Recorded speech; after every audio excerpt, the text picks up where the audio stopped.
Hi friends, మీకు ఈ video నచ్చినట్లయితే లైక్ చేయండి, సబ్స్క్రైబ్ చేయండి.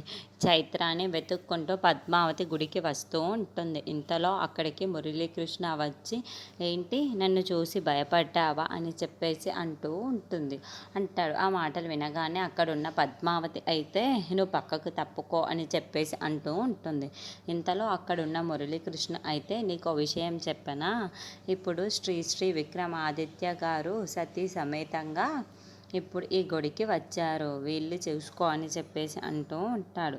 ఆ మాటలు వినగానే అక్కడున్న పద్మావతి అయితే పరిగెత్తుకొని వెళ్ళి ఆ గుళ్ళో చూస్తూ ఉంటుంది. ఇంతలో అక్కడున్న చైత్ర విక్రమాదిత్యలను గుడిలో పూజ చేయించుకుంటూ ఉంటారు. ఇంతలో అక్కడున్న చైత్ర అయితే విక్కిని బొట్టు పెడుతూ ఉంటుంది.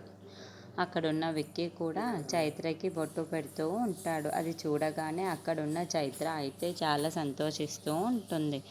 ఇంతలో అక్కడున్న విక్కీ మాత్రం పద్మావతిని తలుచుకుంటూ ఉంటాడు. అది చూసిన పద్మావతి అయితే చాలా బాధపడుతూ ఉంటుంది.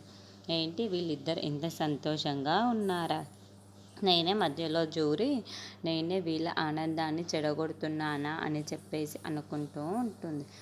ఇంతలో అక్కడున్న పంతులు గారు అయితే ఇప్పటికైనా అమ్మాయిని యాక్సెప్ట్ చేసినందుకు చాలా మంచిది నాయన, ఇక నుండి మీ ఇద్దరు చాలా సంతోషంగా ఉండాలి అని చెప్పేసి అంటూ ఉంటాడు.